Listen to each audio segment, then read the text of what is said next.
All right. It is July the 19th, 2020, and I am Trini Trinidad. You are watching and listening to the Keepers of the Peace podcast. Very happy that you joined us today. It's a special occasion for us with the Keepers of the Peace podcast because we have as a guest our first 4-star general sponsor. And so I'm really excited to be able to announce that conference. We've already done that, but as far as our first 4-star general sponsorship, we have a company called BioTechs. It's a crime and trauma scene cleaning company, and we have a wonderful guest in Audrey Trinidad who will be joining us here later. Check her out. So when you think about what it is that we talked about at the show, when you ask the question on Facebook and all, like, what do you think a crime scene cleaner looks like?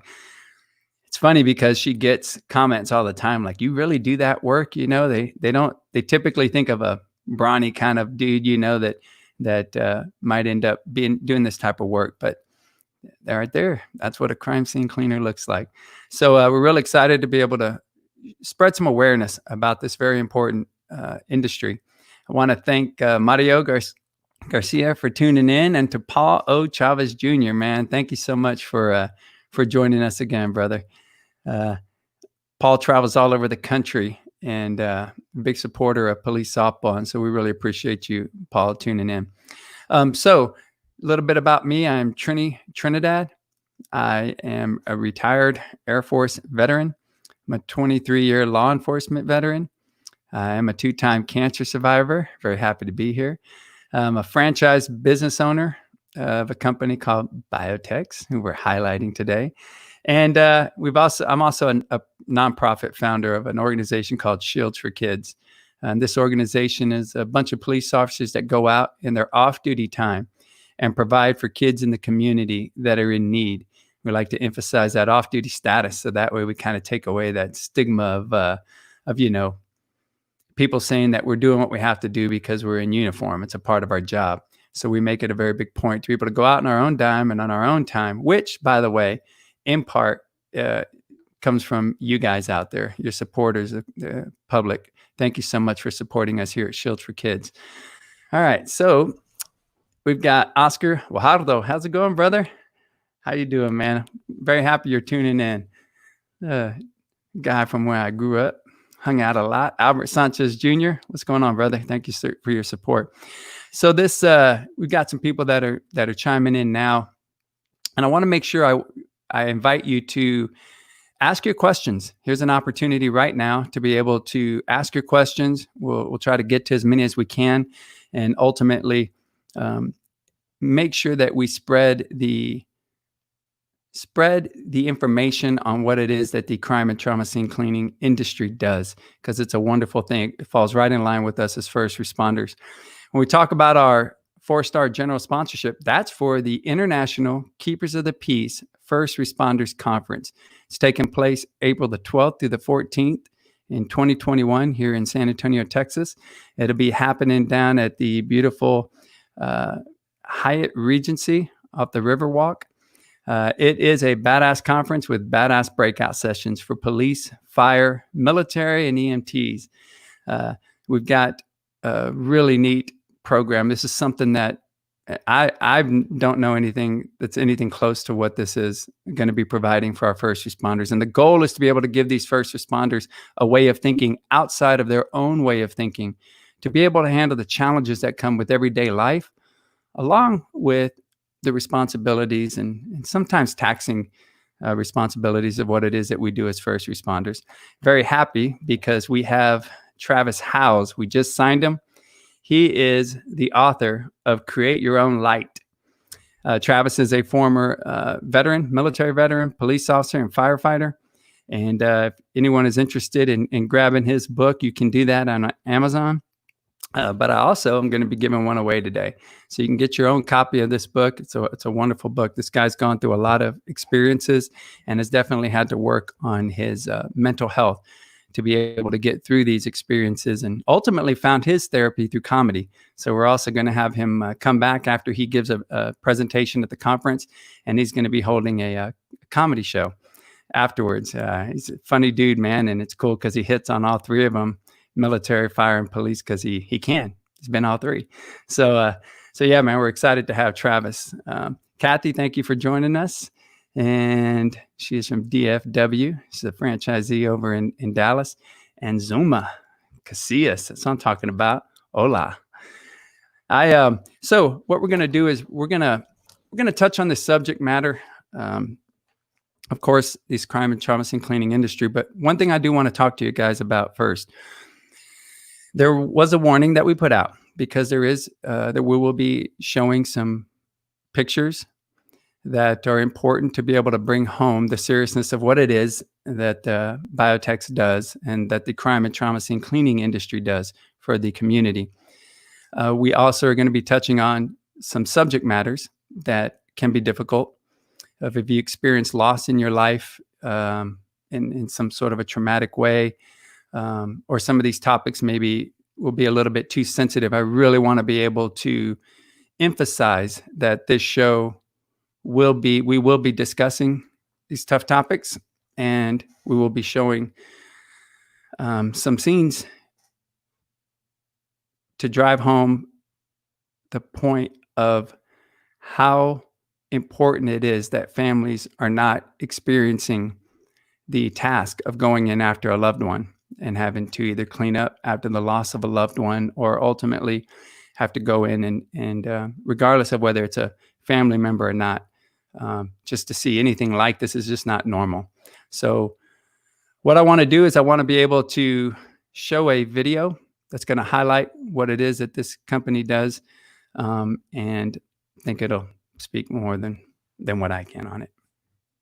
Tonight, Pete, we hear of violent crimes taking place almost every day, and with each crime, there's a victim. But what happens to the crime scene after investigators complete their investigation? Who cleans it up? The night team's Ashley Custer learned that many times the responsibility falls on the last people you'd expect, the victim's family. If they would have taken the belongings and just left him alive, that would have been worth it. People say time heals all wounds. For Ida Gonzalez, that couldn't be further from the truth. He wasn't supposed to be taken away for crummy TV. VCR. Why didn't they leave him alone? Her son, Ruben Anthony Romero, was murdered in their family home 17 years ago. She, like many other victims' relatives, were left to clean up. It had fingerprint powder all over it. Walking into the house, noticing that there was nothing put around it. There was a tape that the SAPD put, but that was it. There was no boarding of the house. My husband and a family friend had to do it. A lot of people think that, mistakenly think that the police officers will take care of the cleanup, but they don't. If the crime takes place on private property, the owner is responsible. My job is so much more important than just the actual cleanup of that scene. It's about taking care of that family and letting them know, I am here to help you. BioTechs is a biohazard remediation company with technicians, most of whom are police officers, firefighters, and EMTs. They have the tools and skills to handle the cleanup of a delicate scene. Knowing what could lie beyond the door is the main reason why technicians want to be prepared and protect themselves. It's why they wear a full Tyvek suit and a full face respirator. But most importantly, they go in so you don't have to. No family should be faced with the cleanup of another family member. It's too traumatic for them. Ashley Custer, KSAT 12 News. Now, not only are these services available to victims of violent crimes, but most expenses are covered through homeowners or auto insurance. And for those who are uninsured, you may receive up to $750 to pay for these types of services through the Texas Victims of Crime Compensation Act. Ma'am, my heart starts racing when I see that, because I know the value of what it is that the technicians and staff over at BioTechs do for everybody out in the community. It really does mirror what our first responders do for the community, going out there and providing help for those in some of the most critical times in their lives. So want to bring on our guest then, Audrey Trinidad. Want to thank you for being here on the show. Thank you very much, Trini. Thank you for that introduction as well. Yeah, well, If you haven't figured it out, it's my beautiful wife. And I'm very proud of what it is that you do, Audrey. I know that of course, about 20 years ago now, we started BioTechs, and you have been an unbelievable blessing to so many people. And I'm very proud of you and the way that you handle yourself out there. Thank you for what you do. Thank you very much. Yep. It is a very unique industry, but it is one that is without a doubt very needed in our community. And so I'm glad that you saw that need and you were able to help build it so that we can continue to help our community when they need it most. Oh, yeah. Audrey is the CEO of BioTechs Crime and Trauma Scene Cleaning. She's a certified biorecovery master technician, which is a very difficult position to attain. She's an OSHA and HAZWOPER certified instructor, and she is a member of the Shields for Kids organization. So, Audrey, we're going to get to it. I want to thank Dennis for tuning in, Seth Ortiz, Kimberly Ramirez, thank you so much. FJ San Miguel, man, thank you very much. He's tuning in for the first time. And Frank does a ton for a bunch of first responders that are out there. He himself being a retired police officer, but man, he goes above and beyond for our community. Thank you for what you do, Frank. You're always out there for us. Courtney, thank you very much for tuning in. And Joyce Ramirez, we appreciate you. So, Audrey, for people who have no idea, obviously they just saw the newscast, but can you talk a little bit more about what it is, that types of services that you provide? What is the types of services you provide and the importance of those services? Well, crime scene cleaning doesn't just take care of crimes in our city. We help people with natural deaths. It doesn't have to be a crime. It's natural deaths, suicide, hoarding, it may be needles. Right now, we're very, very busy with COVID cleanups. There's just an array. There's a picture right there of us in a COVID job, disinfecting for COVID. But we just do a wide range of cleanups. It can be pets that are caught behind a water heater, or raccoons that have gotten their way and built a little home up in an attic and died up there. So it's just a very wide service that we provide. Yeah. And so one of the things that I want to highlight on here is when people think about crime scene cleaners, they a lot of times they'll ask that question when they see your shirt, they'll see your truck around. What are some of the things that people maybe comment on when they see your shirt or hear the type of service you provide? Well, quite often they don't even think that it's real. I get that asked quite often. Is that real? Is that just a t-shirt? And I explain to them, no, it actually is a company that exists and it's a service that we provide. So a lot of times they think that it's something like CSI, they associate it to that. But I let them know that it is we wear the same kind of suits and stuff, but we're there for the cleaning after the fact, after the police leave and the family is left there. They don't know where to turn. We're the ones that come in and help them. So when we talk about this, we're talking about emotional trauma. And it is extremely important to recognize that when you're helping people will think it's the cleaning, that this is the big thing, the cleaning. How do you guys do that? You know, what are the different chemicals you use, things of that sort. For you, what is even more important than the way that you clean? It's probably the most important thing. Well, you're right. I mean, we do have to be certified, and we are OSHA certified, and we're highly trained, and we go through a lot of training to be able to take care of this properly and use the right EPA registered chemicals and know the dwell time, because you can't just spray and wipe. There is a process to this all, and dispose of it properly as well. All of that is very important. But for me, the most important thing is how we're handling that family, how we're taking care of them. And that's where it becomes extremely rewarding, because I can take care of a family and sometimes they don't even know that I'm taking care of them. And what I mean by that is I might be at a scene where the scenes that we go into, they're usually unexpected. People don't clean their house, or they don't prepare for us to go in. And so if I go into a scene and there are items there that I just want to respect the deceased, we're in their bedroom and the mom's out there, I want to protect them. So I'm taking care of that family in so many more ways than they will ever know, but I know. And it's just extremely rewarding. How I handle that family is where I bring the greatest value for them. Yeah. And one of the things that I want to touch on also is when you're going into these scenes, you talk about going in and helping these people when, outside of just the physical aspect of what you do, the emotional aspect of what you do is so important, from the initial call all the way to going through the handling of the family or friends. So for you, when you're taking a call, when you're going out to a scene, how do you handle, because this is something that before we had the show, I had a couple of comments. And one of those comments was, how do you do what you do? How can you go in and handle these scenes or handle these situations with all these emotions that are taking place? For me, it's again, I've done this for almost 20 years. And I think that I really have a gift, because as long as I focus, which is always my focus on the family that I'm helping. I focus on respecting the deceased and their property.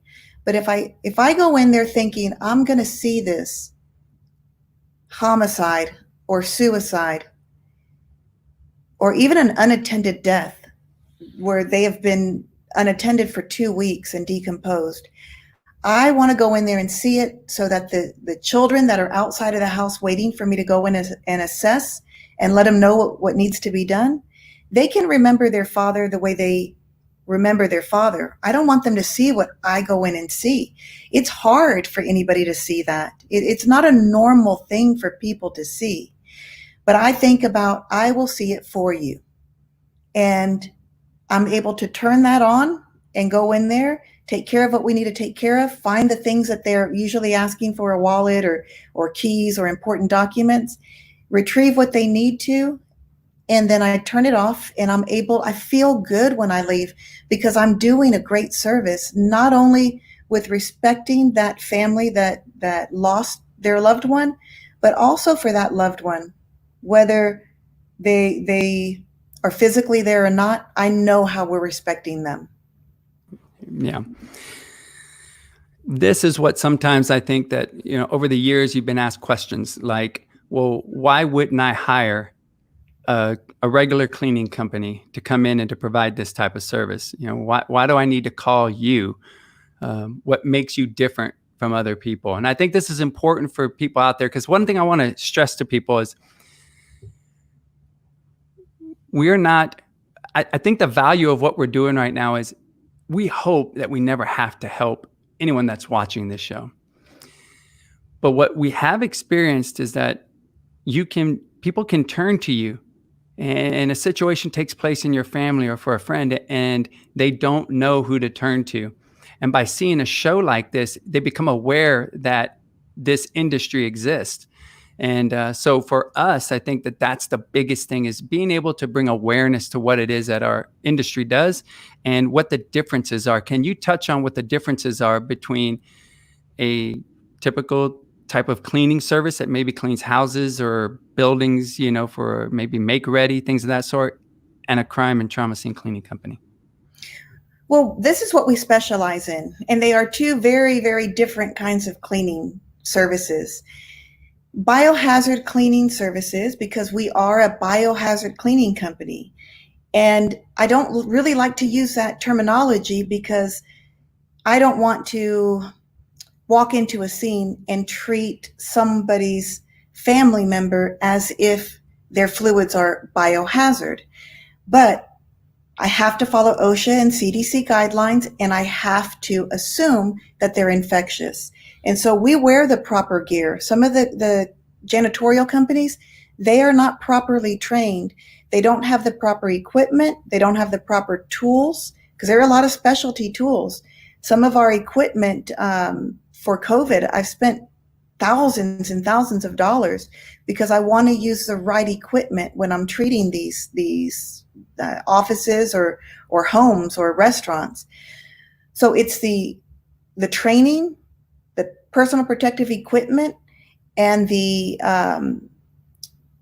chemicals that we use. We use EPA registered chemicals, and we know how to use them. Again, there are dwell times that you have to follow. It is not, unfortunately, some people think I can just go and put bleach water. And although bleach water is technically a disinfectant, it's also very corrosive and can cause damage, and then might be overwhelming because it has to be ventilated. It causes more problems than they realize. Well, let's touch on that dwell time for people to understand what that means. When you spray a chemical on a particular, it could be your countertop or something. I mean, there's a certain amount of time in order for that chemical to do its job, to kill different types of infectious type thing.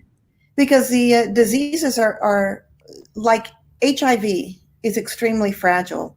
Everybody's afraid of HIV, but it has a very short dwell time. Our chemicals can kill it quicker than hepatitis. Yeah. Hepatitis is extremely difficult to kill. So we have to let it sit for 2 minutes so that we can kill all the diseases in there. So that's what I mean by dwell time.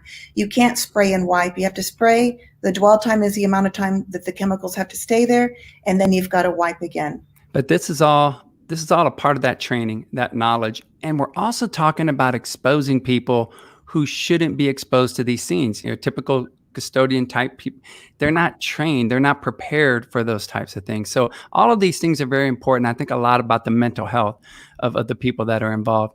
I will also touch on, let's see, Joe Monahan from St. Louis. Thank you very much for tuning in, man. Ramirez, Ram, watching from Odessa. What's going on? Dennis Casillas has a question.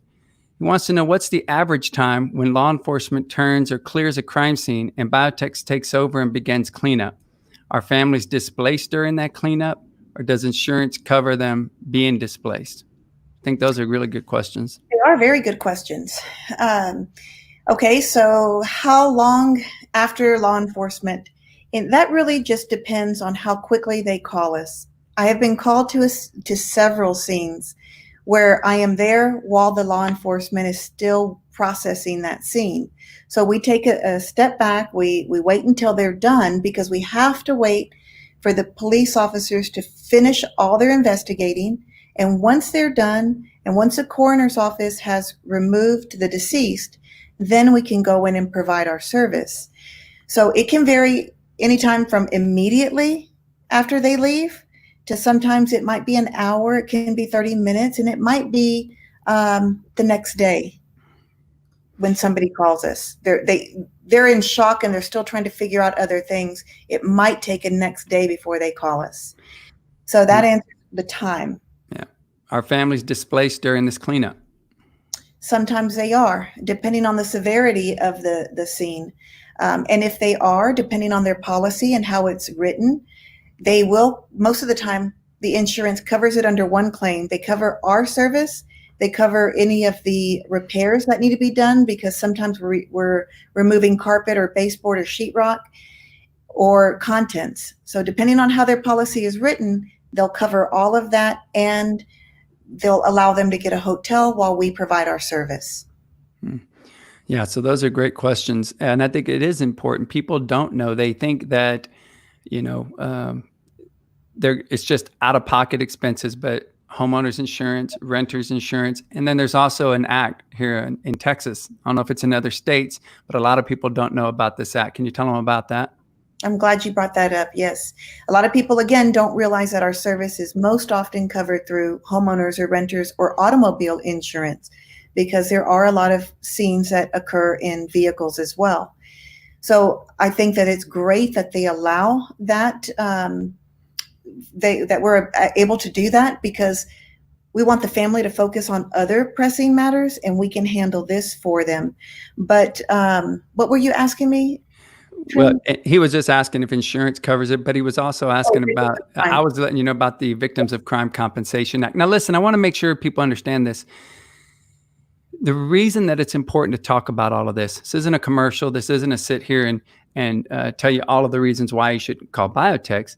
We're talking about wanting people to hear about this even where we're not. Now we are based out of San Antonio, but they also have we have franchises in Houston and in Dallas, in the Dallas-Fort Worth area. So we do help people and we do service all over the state. But I think it's important for people to continue to understand that a lot of people have asked us over all of these years these questions, and we're surprised. We think that people know these things. So I think it's important with this one to make sure that they understand that there is something that's been enacted that helps people in these situations, even if they don't have insurance. Right. And through the Texas General Attorney's Office, they have a program called the Crime Victims Compensation Program.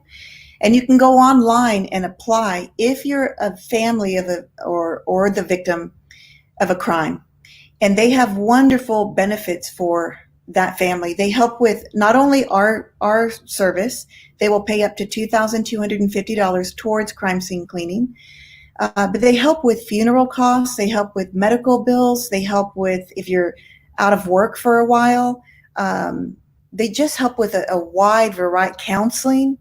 Counseling is very important. When you lose someone unexpectedly or in a traumatic way, the family can really benefit from counseling. So they have a lot of benefits for them through that. All right. Yeah. Hey, Jan Johnson, thank you for tuning in. Paul O. Chavez Jr. has a question. He said he wanted to know if you could explain your story, why and how you started BioTechs. Yes, absolutely. Do you want to start, Trini? Sure. So as most of you know, I'm a retired police officer. I ended up making a scene where there was a young man who'd gone upstairs after his family left and had grabbed his father's hunting rifle, went downstairs on the back patio, became intoxicated, and ultimately took his own life. So I was a responding officer and first one there, and of course, the last one to leave. And during that experience, I had to deal with the family members coming through, wanting to get past me to be able to get on that back porch. And you go through all these emotional, situations when you're there as a first responder. And when we're getting ready to leave, this family, as I'm walking out the door, the father asked me, he asked me, where are you going?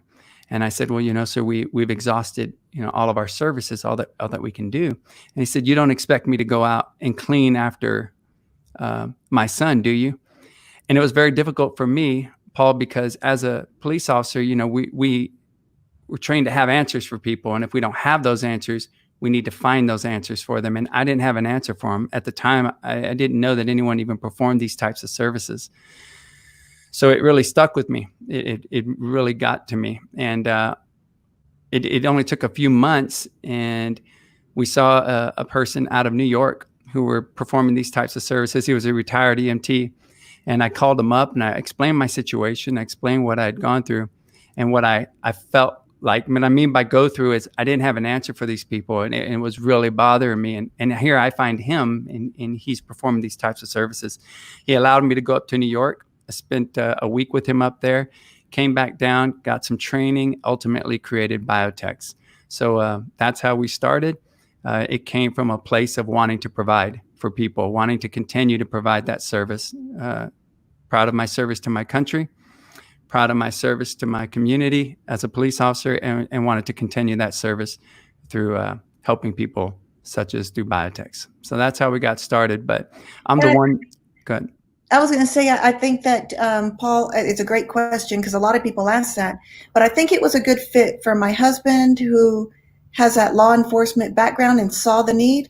And then I graduated from St. Mary's University with my biology degree with a minor in chemistry.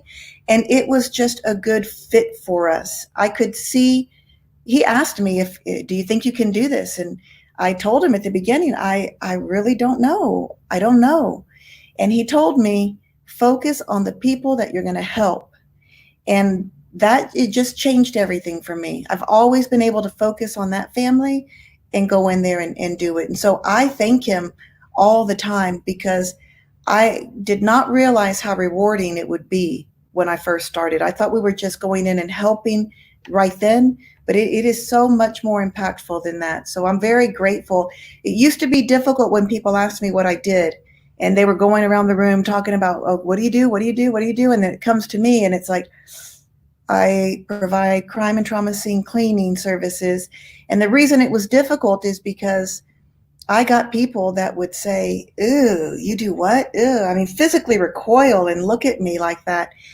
And they couldn't really understand the value of the service that we provide. And after a while, after I said, I know why you might feel like that. And I hope you never need my service, but I guarantee you, if anyone, your neighbor, anybody saw what we do, you would be so thankful that we were there. And then by the time we're done talking, they get it and they understand. They have a completely different outlook on it. And that's what I enjoy about bringing exposure to this industry, regardless of BioTechs or anyone else. There are people here that can help these people in their time of need. They should not have to go in and have to experience the things that we experience. We got a question coming up from Dwayne. One thing I do want to warn you guys again about is, we're going to show some pictures for the purposes of being able to drive home the importance of what it is that we see and what it is that we do in this industry. And so again, if you're sensitive to any of this, or you have any sensitivity with a loss of a life in a traumatic way or anything like that, we'd like to warn you of that again.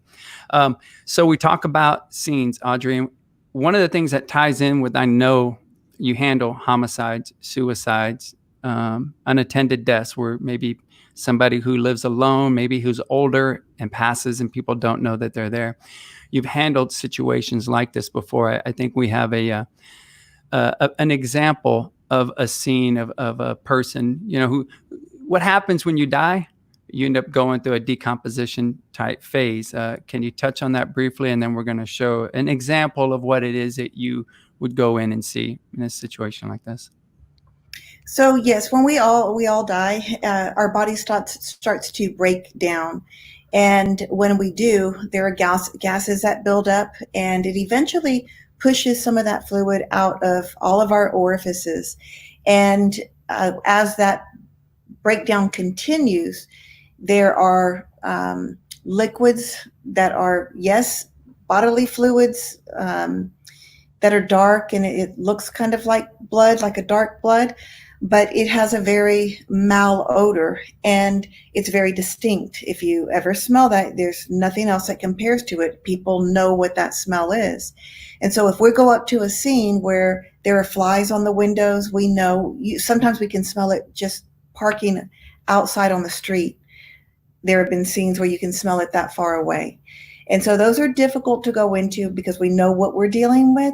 But again, it's about removing that source and disinfecting and making it safe for them to reoccupy the apartment.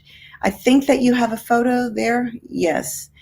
So you can see that this individual passed away on the carpet.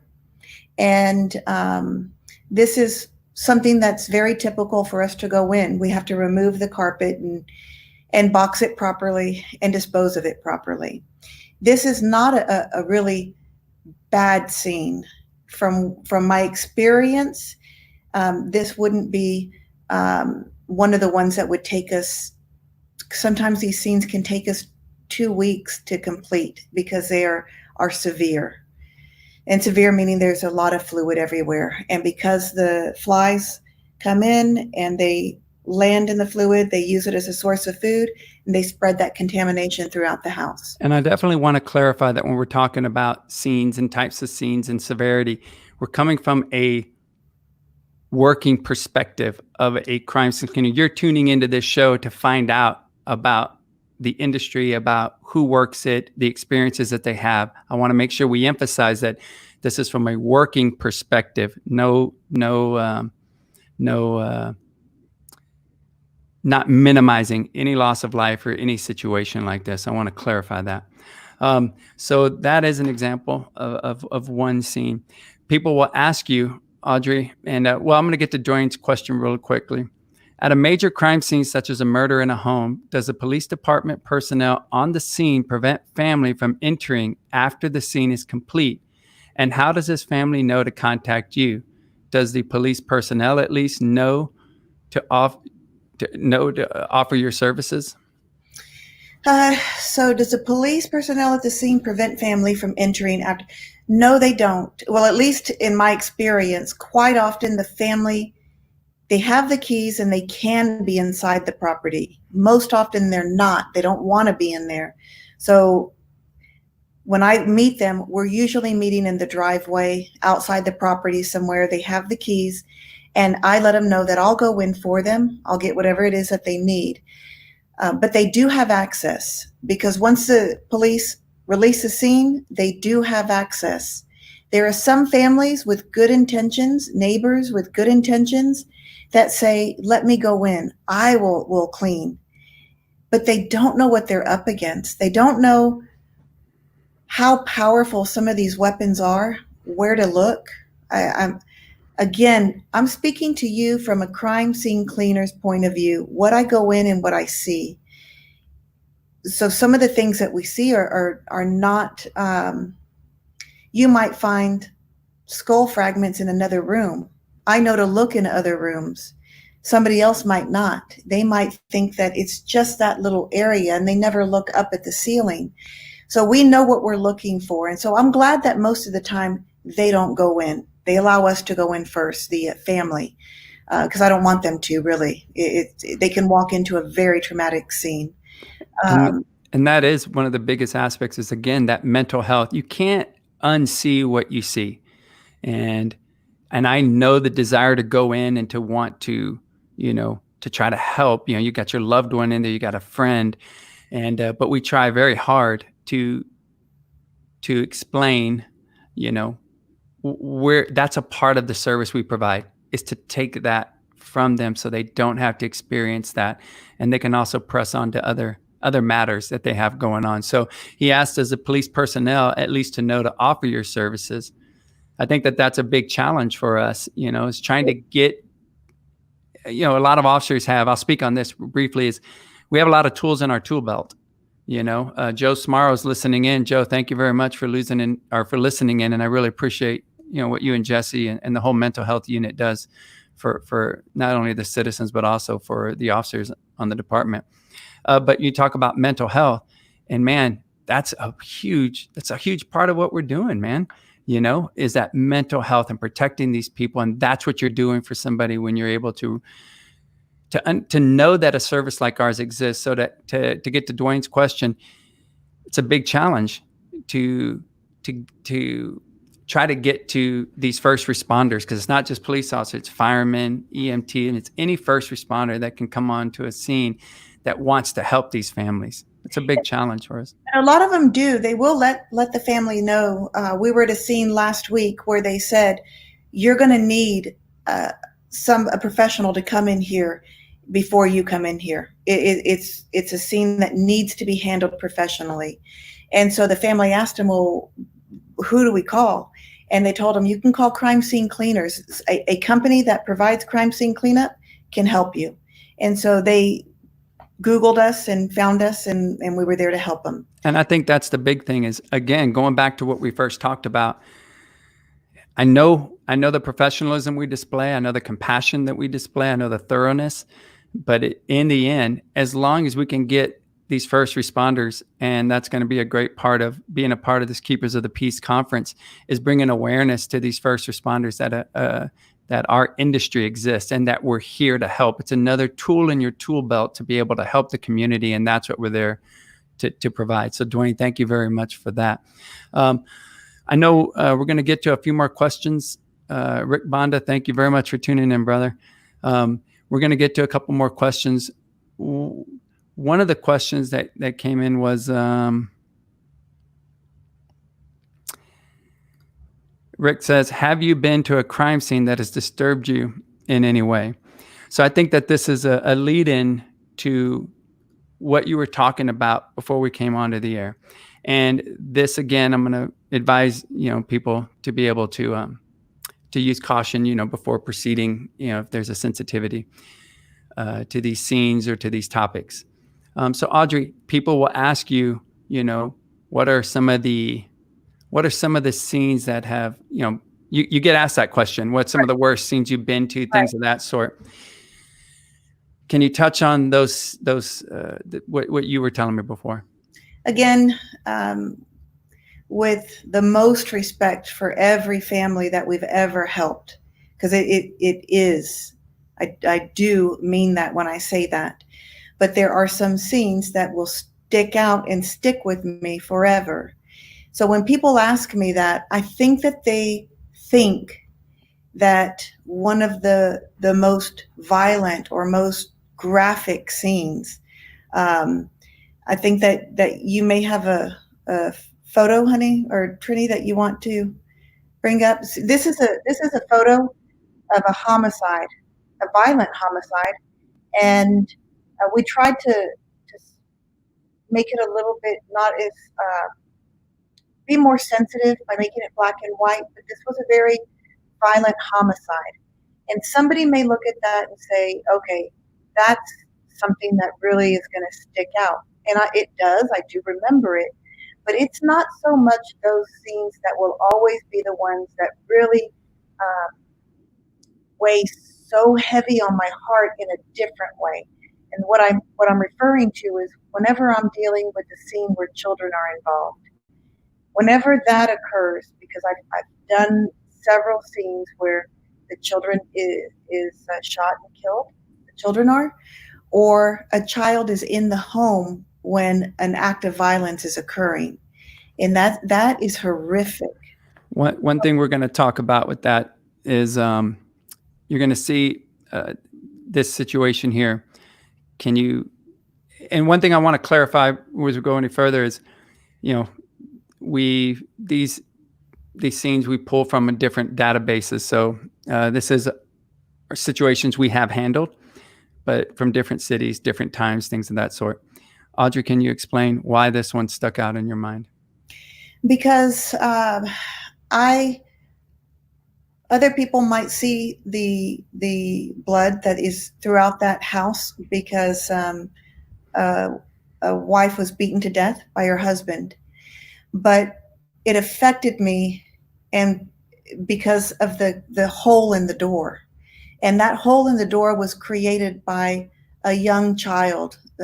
He was 7 or 8 years old, and he was kicking that door, trying to get to his mother to help her. And that's horrific to know that child's trying to help his mom. So we'll take that picture down, and what we're going to do is this is the seriousness of what it is that we do in this industry, because on the other side of that door, this is what was taking place.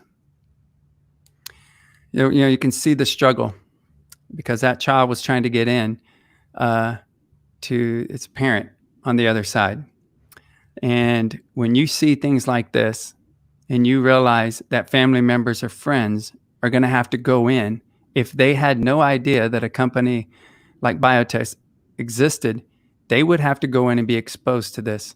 And that's not something anyone should have to be exposed to. We do what we do as first responders. We can take that down now, please. We do what we do as first responders because we're there to help. We want to help. And it's not just a physical thing. Again, going back to that mental thing. We have a video that we're going to be showing here in just a little bit. And we're going to touch on, a story that it's been a while since it's taken place, but it was very difficult because it was probably one of the most difficult scenes we'd made because of the amount of loss, the loss of life, the amount of life that was lost on that day. And so I think that we can transition into that video just again to drive home the seriousness of what it is that you're doing for somebody, if you're able to have awareness to what it is that this industry does. And back to Dwayne's point, is being able to push this out to first responders so that they know how important it is to provide these types of services. We're going to cut to this video now. Multiple people have been shot at a church in Sutherland Springs. 26 people were killed at the First Baptist Church, at least 20 wounded. It has happened again, tragedy striking at a church in a small town in Texas. This took place in a community called Sutherland Springs, which is about 50 kilometers southeast of San Antonio. Now, the people killed are ranging in age from 5 to 72 years old. We've also learned that at least 8 of those 26 people killed were from the same family. People on a Sunday going to love and serve the Lord, gunned down by a madman with a semi-automatic weapon and body armor.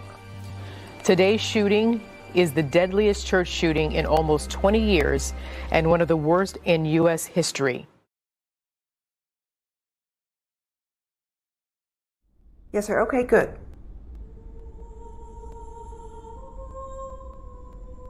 Yes, I've got it.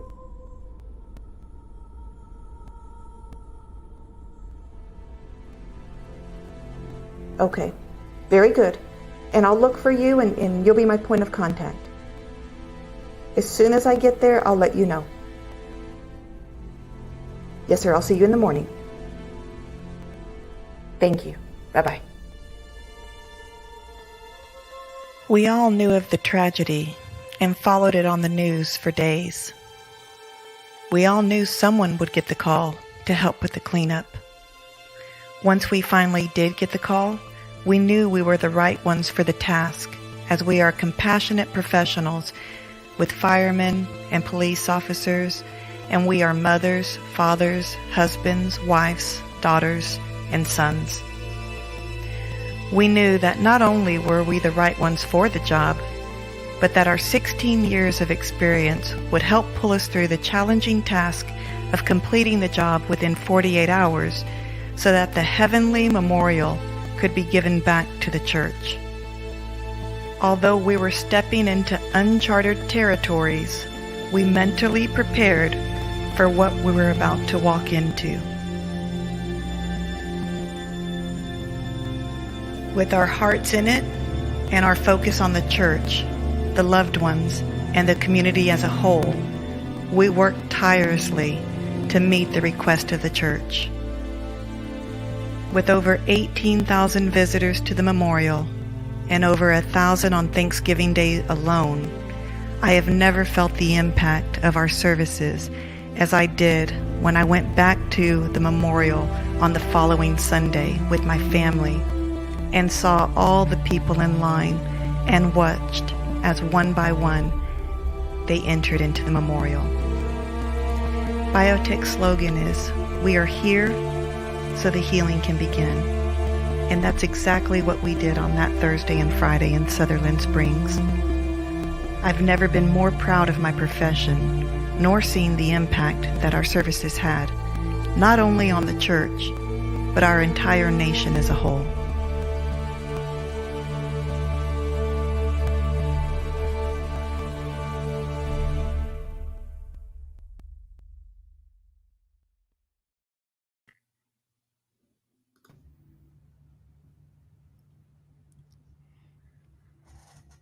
So, you want to talk about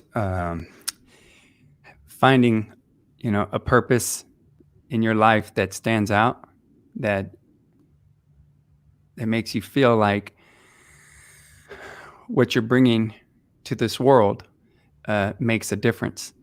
And going to that scene, and Audrey, I know you can touch on it, if you don't mind, real quickly, on the significance of what was going to be taking place at that church until BioTech's crew went out and provided to allow that memorial to take place. Yes, the intention was that they were going to demolish it, and they gave us 48 hours to go in and provide that crime scene cleaning service. And there was a lot of work that needed to be done. We worked tirelessly to get it done, but it was okay. We were very willing to do that because we wanted to help those families, all those families that were affected, that whole city and San Antonio. And then it was national news. it was a hit for everyone. And see this photo right here, that was important for me because that was outside of the church. We had boxed up a lot of the biohazard waste. And as I was getting out of that trailer, a butterfly landed on my arm, which I felt it was just extremely peaceful for me. I have a lot of people that ask me what it was like inside and how it was. That is really not important to me. I saw things that most people will never see. It is not normal to see bullet-riddled pews or Bibles with bullet holes in them. It's not normal. But where I find peace is when I was outside of the church, because that's where the perpetrator started shooting, from outside of the church. It was bullet riddled everywhere. I didn't have a good feeling there. I didn't feel good. I felt better inside the church. And that might sound weird to people because there were so many lives that were lost in that church. No, it's not weird because that was evil. That was pure evil. And you're in that presence before it's cleaned. And you see things, not very many people saw. And it's understandable how you don't want to be there. It's a church. It took place on a Sunday. Children, we have some pictures of that memorial that happened. And because of the passion and dedication that it took, I saw that. I saw what it took. What did they tell you? They, when I was in line, because I did go back the next day when we were done, I went back Sunday for the memorial. I wanted to take my children and I wanted to go see the memorial. And when I went back, I was in line and a chaplain walked over to me and he pulled me out of line and he said, "Audrey, you are not going to wait in line. All these people are here because of you and what your team did. I want to take you right in." So that felt so good. Hearing that come from him, it really drove the point home of what we've done. And if you look at it, they have the chairs where everyone was seated when they were unfortunately killed, and they have a single red rose and their name on it. But I think it's important to point out the intent was to tear the church down. Correct. And it wasn't until not just our services, we're talking about everybody that took place that day, that was there, everybody that took part. The contractors, the general contractors, the people that came in and replaced the windows, and everybody had to work quickly. We were the first because we had to make it safe for them to go in and work, but everybody pulled together. We were just that first step, and then they came in and finished it off. Yeah, but because of those efforts and because of they didn't realize how it was going to be cleaned, how it was going to be handled. That's when they came and said, "We've changed our mind." The families want a place to be able to mourn the loss of their family members and friends. And now that we see that we can do something with this, that we can properly memorialize these people, we're going to save this church, and we're going to create a memorial. And we all know how it feels to not have closure. And I don't know if those families and friends would have had that closure that I know that had to help with being able to go back there and to see the way it was, their memories were memorialized. Right. So it was that one. Rick, we're talking about, there's a lot of them, man. There's a lot of different types of scenes that would go on with so much loss of life, especially with the children involved. And this one had so many different factors. That was probably one of the most difficult ones to go to because of that loss of life. Right. Kim Wills says, "Do y'all get mental help when done with something like Sutherland?" I have a program for my employees where I offer them counseling if they ever feel that they need that. I feel that I'm blessed, and I think that I focus on the help that I'm providing them, that I just don't carry that with me. I know the service I'm providing is so great for them that when I leave, I pray for the deceased, I pray for the family, and I'm able to come home and look for the next family that I'm going to help. So it just, if I'm able to do that, it allows me to continue to help other families. And Kim, along with that, that's why we do hire, policemen, fire, and military. We do have, some people who are civilians that work with us, but a couple examples are a couple of firemen who've worked with us since the day we opened our doors, and they were on that scene. So their leadership, their experience from outside of what we do here at BioTechs really assist, and that's a big part of why, not only with who we hire, but also with our potential franchisees. We look for first responders, we look for military people who have had experience with bringing calm to chaos, so that way they have that mental ability to be able to cope. And that's a big part of, again, going back to why people shouldn't go into scenes like this. So I really appreciate that question. That really helped to bring up an important point with this. Audrey, I know that you talked about why you wanted to be involved with the Keepers of the Peace conference. What is the main thing that's besides wanting to support me, because I know you do, but that's not enough. To be a 4-star sponsor, a 4-star general sponsor of our conference is very important to you. Tell us why. Because I know that the purpose of your conference is to help give these first responders a different way of thinking outside of their own way of thinking, with the focus of trying to help save their lives. We're called to scenes, and unfortunately, there are an awful lot of suicides in America. I believe it's, according to the World Health Organization, it's like every 40 seconds there's a suicide that occurs in our nation.